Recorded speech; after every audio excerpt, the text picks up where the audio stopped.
Olá, bom dia para você que nos acompanha nesta segunda-feira maravilhosa. Está começando mais um programa Bom Dia Região aqui na TV Bom Dia, com a minha apresentação e também da Tayane com você até às 9 da manhã, trazendo as principais informações da sua manhã.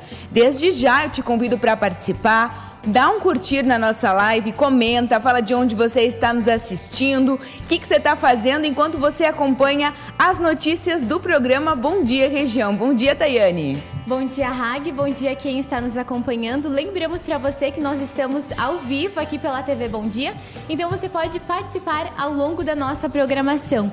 E hoje é dia 17 de janeiro de 2021, a mínima aqui em Erechim está em 21 graus, a máxima pode chegar aos 33 e a lua hoje é cheia. Nós temos também aqui brevemente a previsão do tempo, né, que é de sol alternado com pancadas de chuva e possíveis trovoadas, mas aquela chuvinha bem passageira de verão.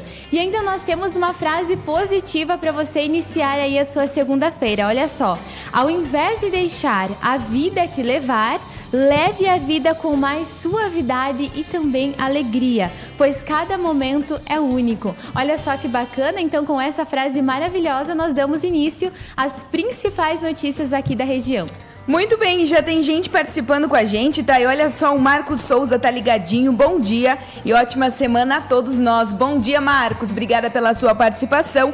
Também a Maria Adelaide Ferrens, bom dia, ótima semana a todos vocês do Bom Dia Região. Legal, Maria. Que legal, ela já pegou o nome. Tava com saudade dela já, Thay? Tava com saudade dela já, né? Uma semana, né, sem participar aqui do programa, né? A gente acaba sentindo falta também das pessoas que estão fiéis, né? E sempre estão ali conosco de segunda a sexta-feira. Muito bem, vai participando, vai dando seu curtir, vai comentando de onde você está nos assistindo. Já quero mandar um super beijo pra gatona Josiane de Centenário, que também já deu o curtir dela aí pra gente, né, Josi? Obrigada pela sua participação. A Cidley Montemeso participando com a gente. Bom dia, Jornal de TV Bom Dia e também a região. Valeu, obrigada pela sua participação, tá bom, lindona? A Tio Gene Terres participando com a gente. Bom dia, querido, uma ótima segunda-feira pra você, ótima semana também. E agora a gente começa com informação, porque a vacinação contra a Covid-19 completou 1 ano no Brasil, com 68% da população com as 2 doses. Motivo pelo principal para que o Brasil parasse de perder mais de 2.000 vidas por dia para a Covid-19 ao longo de quase 2 meses. A vacinação completa 1 ano no país nesta segunda-feira. Prestes a alcançar 70% da população brasileira com as 2 doses ou dose única, a campanha de imunização foi e ainda pertence à responsável pela queda substancial de óbitos hoje, com média próxima a 130 por dia, e hospitalização pelo vírus também desafogando os hospitais lotados e amenizando aos poucos o estado de colapso que a saúde pública enfrentou no ano passado. No entanto, além das quase 130 mortes diárias nas últimas semanas, o rápido avanço da variante Ômicron por conta do país preocupa, por riscos de novo colapso na saúde, sinalizando a importância de que a população conclua o esquema vacinal. Mais de 20 milhões não voltaram para tomar a segunda dose e que os públicos elegíveis procuram também pela dose de reforço. Após a decisão da Agência Nacional de Vigilância, Anvisa, no mês passado, as crianças de 5 a 11 anos também estão aptas para se imunizar, com os calendários de imunização começando a partir desta semana em várias capitais brasileiras. Tá aí a informação para você que está nos acompanhando. Então, 1 ano já de vacinação aqui no Brasil, com quase 70% da população vacinada com as 2 doses. O problema, Tayane, é que os 30% sem a vacina estão causando um pouquinho, né, de preocupação para toda a população, porque essas pessoas que não têm o imunizante, elas correm o risco de serem hospitalizadas e desenvolverem sintomas maiores da doença. Então é muito importante que todo mundo conclua esse esquema vacinal, né? Chegou nessa semana também já as vacinas pediátricas aqui para o Rio Grande do Sul. Claro que essa parte da vacina pediátrica, cada pai precisa decidir o que é melhor para o seu filho, né? Se você acha que você deve vacinar o seu filho, vacine. Se você acha que você não deve vacinar o seu filho, não vacine. Então essa questão das vacinas pediátricas, na minha opinião, já é uma questão um pouquinho mais complicada, né? Porque nós adultos, a gente sabe que as reações, enfim, tudo isso, né, já é mais tranquilo para os adultos. Para as crianças é ainda algo muito novo. Então fica a cargo de cada pai decidir o que é bom para o seu filho, né? O Silvio Petri, que está participando com a gente. Bom dia, Silvio. Muito obrigada pela sua participação. E eu sei que você tem mais informações pra gente, né, Tayane? Isso aí, agora dando uma pausinha na vacinação, depois nós temos também as estratégias de vacinação.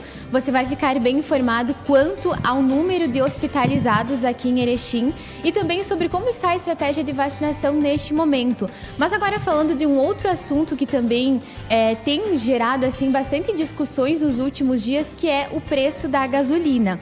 A informação que nós temos é que o presidente da Câmara cobrou o Senado e os governadores pela alta da gasolina. O presidente da Câmara dos Deputados, o Arthur Lira, do PP, ele usou as redes sociais neste domingo para cobrar o Senado e também os governadores para uma solução em relação à alta do preço dos combustíveis. Lira, ele está de férias em Alagoas e ele deve retornar em Brasília nesta segunda-feira. Ao cobrar o Senado, ele lembrou que a Câmara aprovou no ano passado um projeto para conter os preços, estabelecendo um valor fixo para a cobrança de ICMS sobre os combustíveis. O texto, no entanto, ficou parado no Senado. Ele insinuou que o texto não andou por pressão, abre aspas, da turma do mercado. O presidente da Câmara, ele afirma que os governantes diziam que o projeto era intervencionista e o eleitoreiro, mas que agora cobram uma solução após terem se beneficiado com a não aprovação no ano passado, já que a arrecadação do ICMS encheu os cofres do Estado, entre aspas, né? Ele concluiu dizendo que a cobrança que está sendo feito agora poderia ter sido ocorrido ainda no ano passado. E neste ano ela deve ser direcionada para o Senado. Enquanto isso não acontece, né, nós também aguardamos para ver como vai ficar essa questão do preço da gasolina, né? Não está tão diferente em outros estados, né? As cidades que eu acompanhei, o preço é essa média de R$ 7,00, R$ 6,50, R$ 6,90, né? Não muda muito, né? Está realmente muito caro, né? E para quem precisa se deslocar para ir para trabalhar, para fazer as suas atividades, realmente acaba sentindo, e as pessoas querem saber, né, o porquê que está tão alta, querem respostas, né, o que nós todos queremos. Muito bem, você que ainda não participou, manda aí o seu recadinho, fala de onde você está nos acompanhando. Desde já eu quero mandar um abração para todos os municípios aqui da nossa região do Alto Uruguai também que estão acompanhando a gente. Galera de Jacutinga, Campinas do Sul, Gaurama, Viadutos, Marcelino Ramos, Severiano de Almeida, Mariano Moro, Barra do Rio Azul, Itatiba do Sul. Toda essa gente bem legal aí sempre acompanhando a gente. Também uma ótima segunda-feira para vocês. Você que ainda não nos mandou um recadinho, não curtiu a nossa live, manda aí que nós estamos esperando para te mandar um abraço e começar a semana muito bem juntinho com você. E falando dos municípios da nossa região, a gente fala de Aratiba, parceria para abraçar o Santa. A Prefeitura Municipal de Aratiba, juntamente com a Câmara de Vereadores, realizou na última quinta-feira um encontro com o Jackson Arpini, diretor da Fundação Hospitalar Santa Terezinha de Erechim, para entregar o requerimento número 165 de 2021 da Câmara e projeto de lei do Executivo, sugerindo aderir ao Abraço ao Santa. O objetivo é a aquisição de 2 camas hospitalares elétricas para o Santa. Abre aspas. O Santa é a nossa referência regional quando tratamos de Sistema Único de Saúde, que é o SUS, tendo atendido milhares de aratibenses nos últimos anos e sendo imprescindível para o atendimento da comunidade regional. Fecha aspas, disse o prefeito de Aratiba, Gilberto Luiz Endes. Estavam presentes na reunião o prefeito da Câmara de Vereadores, o Jandir Tamanho, o vereador Rafael Juliano Dino, o prefeito, então, o Gilberto Endes, secretário de Administração Leonardo Bortolotto, secretário de Saúde Rogério Santos e o Jackson Arpini, que é o diretor do hospital. Aratiba vive um novo momento em que a união do Poder Executivo e Legislativo vem trazendo para o município e para a região um desenvolvimento sólido e que vive de maneira especial o bem-estar das pessoas. Tá aí uma iniciativa bem legal. A gente sabe que em muitas cidades há uma certa rixa, né, falando numa linguagem bem popular, entre o Poder Executivo e o Legislativo do município, que prejudica as pessoas, prejudica a comunidade. É uma briga que, na verdade, não tem muita explicação, uma briga de ego, uma briga feia.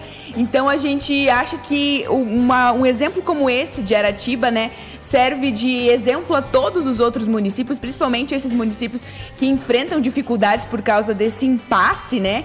E que beneficia só as pessoas. Quando o Poder Executivo e Legislativo andam juntos, a comunidade recebe recursos, a comunidade desfruta de projetos. Então é muito legal esse exemplo. Parabéns ao prefeito Gilberto Rendes também, que chegou ao município para inovar, Tayane. Olha só que bacana. E continuando falando da região, agora nós falamos de Paulo Bento, porque através daquele programa Pavimenta do Governo do Estado, algumas ruas da cidade vão ser asfaltadas e vão beneficiar toda a comunidade de Paulo Bento. A informação que nós temos é que foi assinado o convênio com o município da região no âmbito desse programa, do programa Pavimento, que vai fazer então uma obra de pavimentação asfálticas em 6 ruas da cidade e vai beneficiar mais de 20 mil pessoas. As vias, elas possibilitam acesso aos municípios de Jacutinga e Erechim, ao comércio local, às praças e também parques, bem como o Centro de Tradições Gaúchas. O valor total da obra é de R$ 1.080.278,25, sendo R$ 756.194,77. O valor concedente, né, do Tesouro Estadual, e mais R$ 324.083,48 a contrapartida da Prefeitura. O prefeito Gabriel Gevins, que também é o secretário estadual de Desenvolvimento Urbano e Metropolitano, o Luiz Busato, eles realizaram então a assinatura do convênio na última quinta-feira no Centro Administrativo Fernando Ferrari, lá em Porto Alegre. Estiveram acompanhando o ato o deputado estadual Dirceu Franciscon e, ao todo, 406 municípios vão receber as obras de pavimentação em parceria com o governo do estado. O investimento total do governo gaúcho é de 370 milhões, olha só. Então, o município de Paulo Bento também sendo beneficiado, né? Vários municípios foram beneficiados através desse programa e nós temos, então, essa notícia muito positiva que com certeza vai trazer mais acessibilidade, mais conforto, mais comodidade, né, para as pessoas que utilizam essas vias para conseguir se deslocar a esses 2 municípios aqui da nossa região. Muito bem, a Marlova está participando com a gente. Tayane, bom dia, ótima semana a todos nós. Muito obrigada, querida, uma ótima semana para você, para toda a sua família. Que seja uma semana de muita luz também, né, Tayane? Muitas coisas boas que estão acontecendo e continuarão acontecendo neste mês de janeiro. Você que está acompanhando a gente, ainda não participou, ainda não disse de onde você está nos assistindo, comenta aí que a gente gosta de te mandar um abração, né? Com certeza a sua participação engrandece a nossa programação e fica muito melhor a gente interagindo.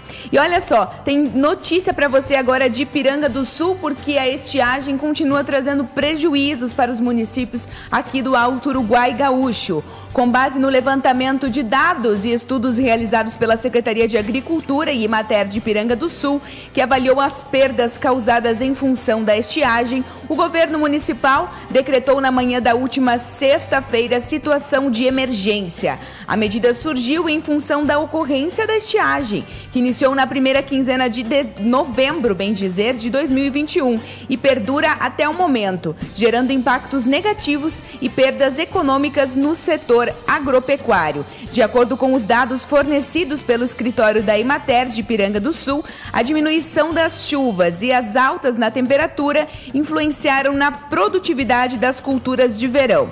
A estimativa é que as perdas cheguem a 55% no milho, 20% na soja, 30% no feijão, 40% no milho silagem e 20% no leite, o que representa um prejuízo de aproximadamente 34 milhões. Assim como Ipiranga do Sul, muitos outros municípios, estão enfrentando essa situação que preocupa muito. E esteve aqui com a gente na última sexta-feira, em entrevista com o nosso colega Igor Miller, o Douglas Sense, que é o presidente da FETRAF, aqui do Rio Grande do Sul, e ele falou um pouco sobre essa situação, que todos os municípios aqui gaúchos vêm enfrentando. Confira agora. Então, estamos recebendo aqui hoje o Douglas Sense, que é coordenador geral do FETRAF RS, para falar um pouco sobre a seca, esse caos que a agricultura vem vivendo neste ano de 2022, 21, 22, com prejuízos muito grandes no campo. Então, como é que nós estamos, Douglas, que trabalha diretamente na área, também é produtor, Como é que nós estamos hoje, essa situação gravíssima que o Estado vem vivendo, a região Alto Uruguai, e que as perdas se multiplicam muito e ainda não cessaram de acontecer? Pode falar um pouquinho sobre essa situação? Então. A situação é dramática. Nós temos praticamente metade dos municípios do estado do Rio Grande do Sul em situação de emergência. Os agricultores têm tido perdas em todas as culturas, especialmente o milho e soja, que ocupam uma área geográfica maior no estado. E, para além disso, o agricultor tem se deparado com dificuldade de ter água disponível nas propriedades, seja para a utilização humana, para os animais, e também para a alimentação dos animais, como é, por exemplo, no tema dos produtores de leite, que vivem uma crise, para além da estiagem, uma crise de preço, dificuldade com custos altos. Então, a situação ela toma grandes proporções no estado do Rio Grande do Sul, não é diferente em Santa Catarina e Paraná, e nós estamos preocupados com essa perspectiva de que ela se estenda, inclusive, a partir dos meses de janeiro, fevereiro e março também. A questão da dessidentação, ainda faltando água, já tem milhares de famílias aqui no Alto Uruguai, sem água para o consumo humano, e as prefeituras vêm fazendo frente a isso, levando água aqui diariamente, e também na questão da produção para os animais. Esse é um outro grande problema e um outro grande efeito dessa seca que acho que já é a maior seca histórica dos últimos 30 anos. No Alto Uruguai, as prefeituras têm socorrido os agricultores, até então têm dado conta, mas a situação vai se agravando porque não há perspectiva de chuva ou de volumes de chuva que possam atender a condição de restabelecer os níveis de abastecimento de água. No estado são mais de 10 mil famílias, e a situação se agrava a cada dia que passa. É um problema que atinge os agricultores, em especial que têm mais animais, e é uma realidade aqui da região do Alto Uruguai, que é um grande produtor de suínos, de aves, de leite e também de gado de corte, e que tem tirado o sono de muitos agricultores, porque a prefeitura tem auxiliado de alguma forma, mas é uma insegurança permanente.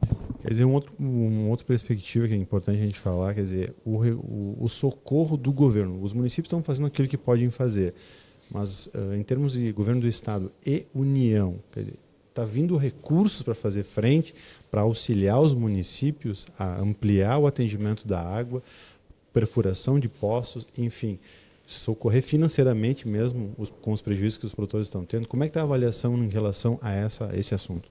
Bem, em relação à água, nós estamos pagando uma conta da falta de investimentos no último período. Os investimentos agora são emergenciais, é levar água, fazer açude, essas questões sem que haja uma nascente com viabilidade, não há como solucionar o problema de imediato. Poços artesianos, todas essas questões são uma questão de médio prazo. O que o governo tem feito é disponibilizar alguns tanques para que as prefeituras tenham condição de disponibilizar água, liberou ou anunciou a anistia do troca-troca, que é a semente de milho adquirida via governo do estado pelos agricultores, mas que é um valor irrisório diante das perdas que têm ocorrido, e a criação de um comitê que possa articular a discussão com o conjunto das entidades, deputados e do próprio governo.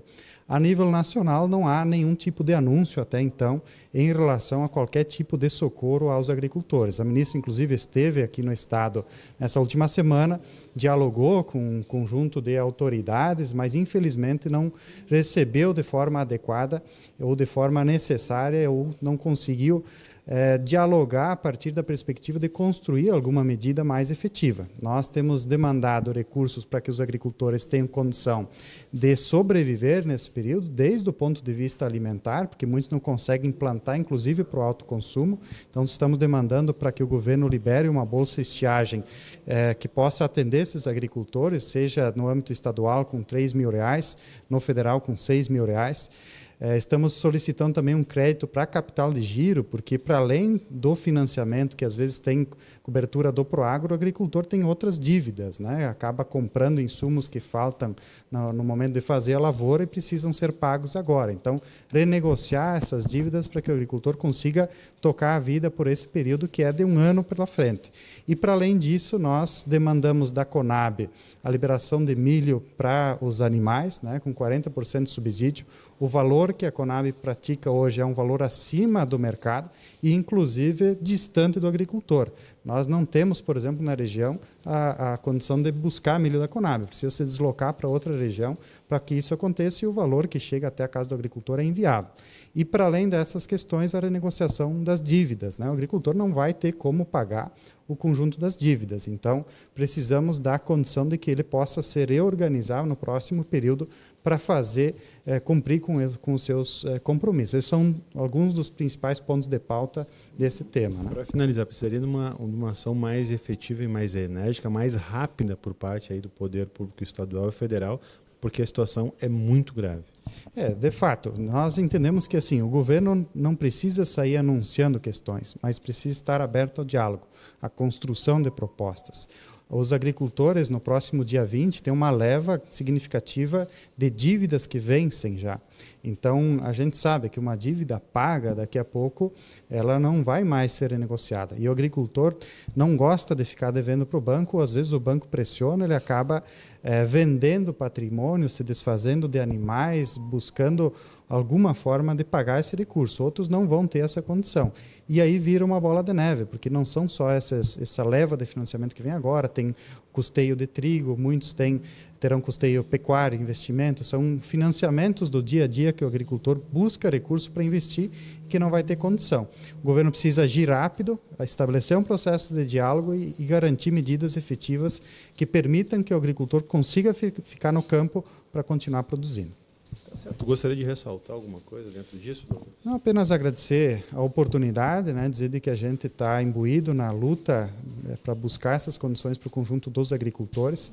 Esperamos que o governo atenda a nossa pauta, que faça de fato alguma coisa para o agricultor e que chova, né? Essa é a principal expectativa, porque as perdas ainda podem ser muito maiores. Tá bom, obrigado. Agradecemos a presença então, do Douglas Sens, coordenador-geral da FETRAF-RS, aqui no Bom Dia Região.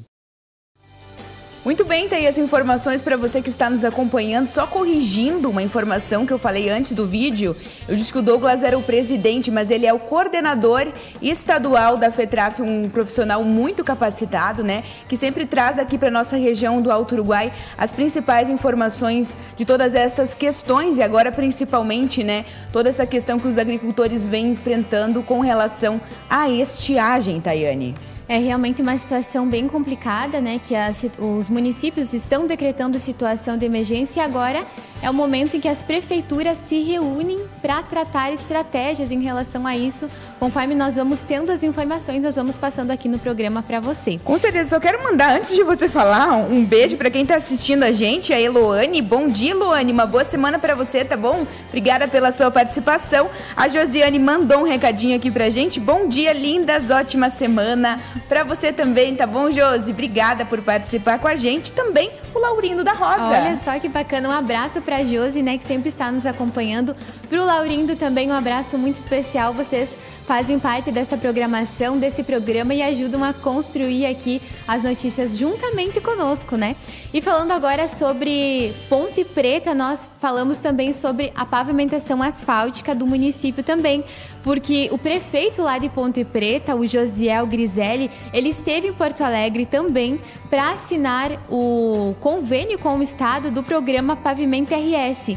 O valor do contrato é de 580 mil e ele vai ser destinado, juntamente com contrapartida do município, para pavimentação asfáltica do distrito de Souto Neto. Acompanharam essa assinatura do convênio o vice-prefeito, o Elcio Valduga, também o secretário de Educação, o Leonir Nogara. E, de acordo com o prefeito Josiel, com o convênio, vai ser possível dar continuidade ao projeto amplo de infraestrutura que será executado no município. Ele afirmou que é levando qualidade de vida para a população urbana e também rural.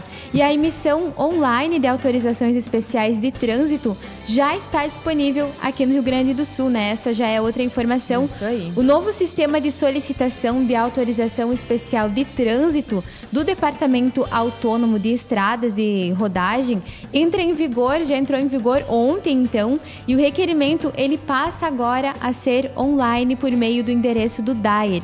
Com a novidade, os processos administrativos, eles serão eliminados e o próprio transportador, ele terá autonomia para imprimir toda a documentação. Essa novidade ela foi desenvolvida ainda no ano passado pelas Superintendências de Transportes de Cargas e de Tecnologia da Informação do DAER, sem ônus para o Estado. De acordo com o diretor de Operações Rodoviária, o Sandro dos Santos, o transportador não precisará mais se deslocar até a autárquia para encaminhar essa documentação.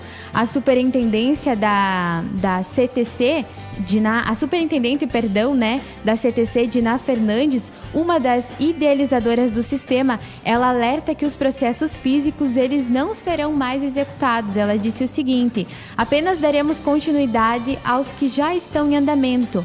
Novos ajustes poderão ser feitos para tornar esse serviço ainda melhor para os usuários. Então fica aí então essa informação também, né? Duas informações, Ponte Preta em relação à pavimentação asfáltica e também a esses documentos agora de trânsito que podem ser emitidos aí de forma online para facilitar a vida das pessoas. E essa parte dos documentos digitais, ela é interessante, Tayane, porque como o mundo digital, ele vem crescendo cada dia mais entre a população, é interessante porque você não precisa mais ter o papel junto, você não precisa mais ter a sua carteira de documentos juntos, porque hoje em dia tudo tá no teu telefone. Tudo digital. O ruim é se você perde o telefone, né? Ou se fica sem bateria, né? Aí fica complicado, né? Aí é melhor você apelar pro papel mesmo. Mas o ideal é ter os dois, né? Porque se você esquece o papel, tá aí a carteira de habilitação no telefone, tá aí o documento, a de vacinação. Então é importante você ter os dois recursos também para facilitar bastante a sua vida. Quero mandar um bom dia para Idirce Dalla Costa, que está participando com a gente. Bom dia, queridona. Uma ótima segunda, ótima semana para você também. E para Linda Rufino Pinheiro, de Eldorado do Sul, participando com a gente. Ótima semana, tá bom, Linda? Ótima segunda-feira para você também. E agora a gente fala, né, Tayane, sobre os casos confirmados aqui em Erechim. O boletim é da última sexta-feira, mas mesmo assim a gente informa você, porque ele sai todos os dias, né, durante a tarde. Então hoje, segunda-feira de tarde, vai sair completo do fim de semana e também desta segunda-feira, mas a gente informa o último recebido aqui para você. Exatamente, foi atualizado até as 2h30 da tarde e informa o seguinte: em relação aos casos confirmados desde o início da pandemia, nós temos em Erechim foram 15.708. Casos recuperados, pessoas que se recuperaram da doença, 15.131. Casos ativos, que são aqueles pacientes ainda no período de transmissão, 370. Em relação aos óbitos, desde o início da pandemia, 207. Falando das hospitalizações, nós temos aqui em Erechim 3 pessoas hospitalizadas. Uma pessoa é de Erechim, que está na unidade Covid, e temos 2 pessoas que são de outros municípios na UTI. Em relação à vacinação, com a primeira dose, nós temos 86.650 pessoas vacinadas aqui em Erechim. Com a segunda dose e dose única, 83.997. E pessoas vacinadas com aquela dose de reforço, nós temos 30.470 pessoas vacinadas. Esses são os números da vacinação. A gente percebe que quase 100%, né, da população aqui em Erechim está vacinada com a primeira e com a segunda dose. Tem aquela quantidade que você falou no início ali, né, em relação a uma porcentagem que ainda não se vacinou. Mas fica aí o alerta, né, para as pessoas fazerem a vacina, né, Hagi? Falando em alerta, Tayane, tem uma informação para complementar essa que você repassou, porque como não sai o boletim de todo Erechim, dos 2 hospitais no fim de semana, sai apenas o do Santa. E serve de alerta para você que aí está nos acompanhando, porque temos 5 hospitalizados no Santa, aumentou esse número que a Tayane repassou, e são, olha, de municípios, uma pessoa do município de Aratiba está internada, também de Áurea, Erechim, também tem gente internada, 2 pessoas na UTI, então totaliza 5 pessoas. De Campinas do Sul também tem, e de Erechim também tem, totalizando 5 pessoas, 2 na UTI, 3 na ala. Então é muito importante que todo mundo se cuide, continue mantendo as medidas de segurança, utilizando o álcool. Toda vez que você for no mercado, que você tocar uma superfície suspeita, que você não sabe quem colocou a mão antes, quem tocou antes, então é muito importante que os cuidados continuem, porque a pandemia infelizmente está piorando, né? E a gente passa também, né, Tayane, as estratégias de vacinação. Exatamente, aparece aí na sua tela, então, para nós vermos juntos. Olha só, então para esta segunda-feira, dia 17, continua a aplicação da primeira dose para os adolescentes de 12 anos completos ou mais, e acontece em todas as unidades básicas de saúde no horário das 8h30 da manhã até as 13h30 da tarde. Quem vai fazer a vacina pela primeira vez é necessário levar a documentação como comprovante de residência, CPF, identidade, cartão do SUS e também a carteira de vacinação. Já para quem vai fazer a segunda dose, para quem se imunizou com a Pfizer-BioNTech e já completou 21 dias da aplicação da primeira dose, já pode fazer então hoje essa vacina em todas as unidades básicas de saúde no mesmo horário, das 8h30 da manhã às 13h30 da tarde. Quem fez da AstraZeneca Fiocruz e já passou o tempo de 8 semanas da aplicação da primeira dose, já pode fazer nessa segunda-feira também a segunda dose, e esta funciona somente com agendamento. Depois nós temos da Coronavac Butantan, que aí a orientação é que a população siga aquilo que está escrito na carteira de vacinação, a data que está lá, e funciona também nas unidades básicas de saúde no mesmo horário, das 8h30 da manhã às 13h30 da tarde. E nós temos também agora, né, se você já fez as 2 doses, temos a dose de reforço, que é para a população acima dos 18 anos de idade, né, completos, que já receberam a primeira e a segunda dose e já passou 4 meses. Já pode fazer, então, a dose de reforço. Temos também, para quem fez a vacina da Janssen, para quem recebeu a segunda dose há 2 meses. Fez a da Janssen, que é aquela dose única, passou 2 meses, já pode fazer, então, essa terceira dose de reforço. E aí funciona também em todas as UBSs, das 8h30 da manhã até as 13h30 da tarde. Tá aí na sua tela, né? Você viu? Para ficar melhor a visualização. Se você tem dúvida, você olha na sua carteirinha, pode olhar também nos boletins que são disponibilizados diariamente aqui no site do Bom Dia, também você acompanha, para não perder a data, para não esquecer de fazer essa terceira dose, porque há pesquisas que mesmo aquelas pessoas que tomaram a primeira, tomaram a segunda dose e elas pegaram a Covid-19, a doença não se agravou. E aquelas pessoas que tiveram esses casos graves foram pessoas com comorbidades, pessoas com idade avançada, pessoas que tinham alguma doença, né? Então, a vacina, ela é um dos meios, assim, mais eficazes para a gente combater essa doença, né? Muito bem, quero mandar um bom dia para Terezinha Curec, que está participando com a gente. Obrigada, Tere. Uma ótima segunda, ótima semana também para você. E agora a gente fala da previsão do tempo com informações do nosso colega, o Leandro Zanotto.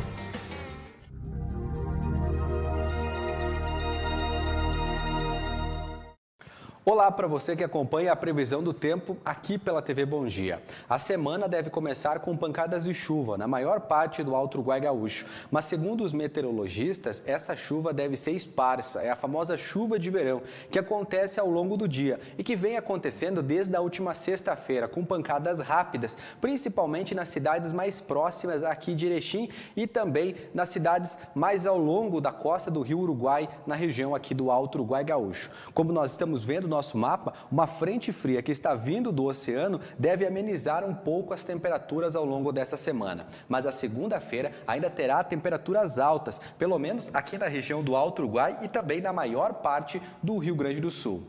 Vamos conferir agora como fica o tempo aqui em Erechim e em outras cidades. Em Erechim, a mínima será de 20 graus, como eu tinha dito, e a máxima de 31 graus. São temperaturas altas. A umidade relativa chega a 32% e a chuva na casa dos 10 milímetros. Em Aratiba, a mínima será de 22 e 36 graus. Essa será a maior temperatura registrada aqui no Alto Uruguai Gaúcho ao longo desta segunda-feira. A umidade também fica na casa dos 32 e é uma previsão de chuva de 10 milímetros, principalmente no final da tarde.